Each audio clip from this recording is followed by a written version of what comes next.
Génération FM.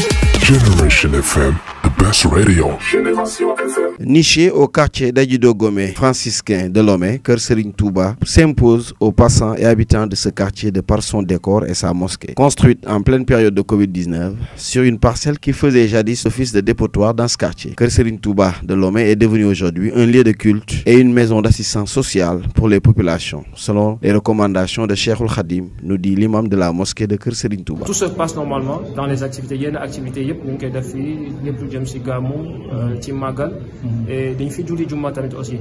À part cela aussi, comme Cheikh Ahmadou Bamba Khadim Rassoul nous a légué un héritage spirituel, mais un héritage aussi un héritage sociétal, voilà, je vais dire, un projet de société.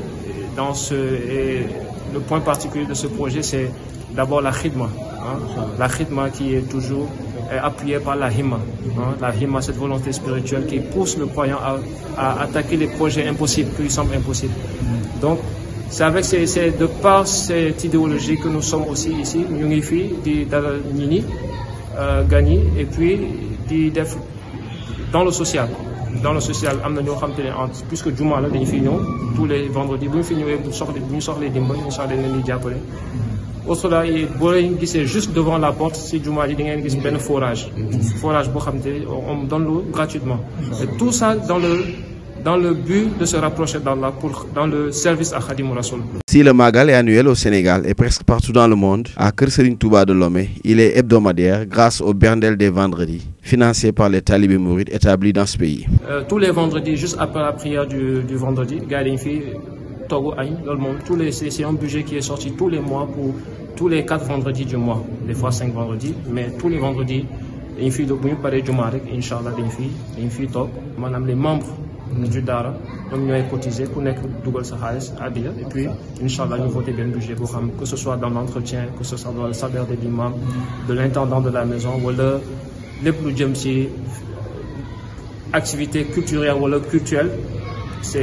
Ça vient de la poche des mourides. La mosquée de Kër Serigne Touba à Lomé est dirigée par un Togolais qui a fait ses humanités à Touba, ce qui favorise l'intégration des populations locales dans le mouridisme.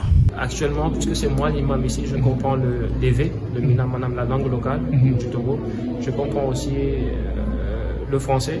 Donc, Khutba bi, je le fais en EV, une partie introduction en arabe, la première partie en EV. Et la deuxième partie, je le fais en français pour tout le monde, puisque c'est donc je représente un pont aussi entre les gens d'ici et la communauté mouride.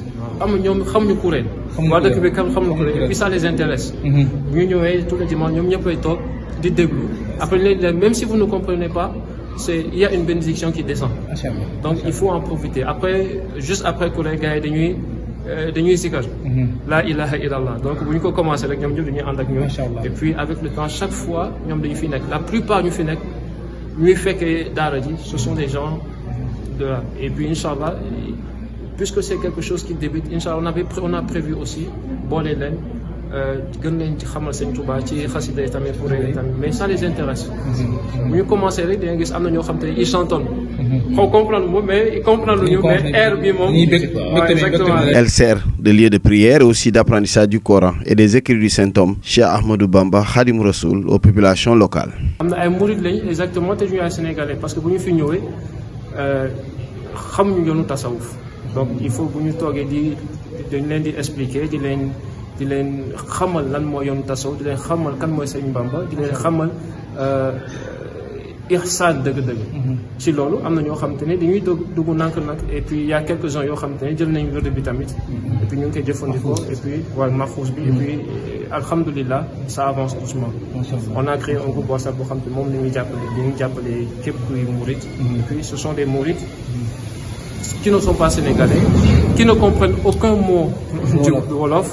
Et puis, il y a des Nigériens, il y a des Togolais aussi. Établie à Lomé dans le cadre de son travail, cette dame est la Mame Diarra Bousso de Kër Serigne Touba de Lomé à cause de son implication dans les activités qui s'y tiennent.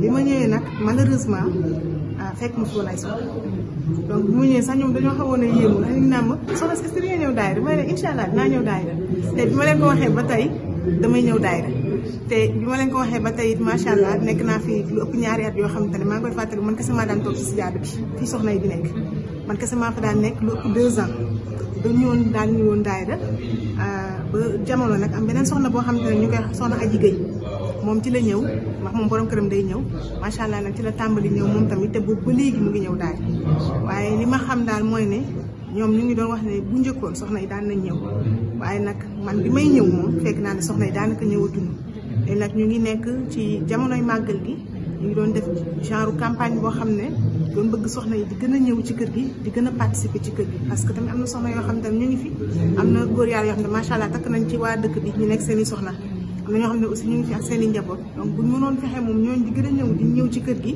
macha allah dina gën a taaral liggéey bi te dina tax soxna yi gën a am taxawaay daal ci kër gi. Entourée de cocotiers, Kër Serigne Touba de Lomé est le reflet de la présence active du mouridisme au Togo. Elle est aussi un havre de paix pour les Sénégalais et tout autre étranger en détresse. Son acquisition et sa construction ont été rendues possibles par les talibés mourides qui y ont investi plus d'une centaine de millions. Génération FM. Generation FM, the best radio. Génération FM.